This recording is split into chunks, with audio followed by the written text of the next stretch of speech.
ఎవరైనా ఎప్పుడైనా సరిగా గమనించారా చలిచర అసలెప్పుడు వదిలిందో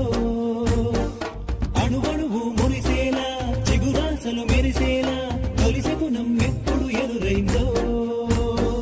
చూస్తూనే ఎక్కడి నుంచో చైత్రం కదిలొస్తుంది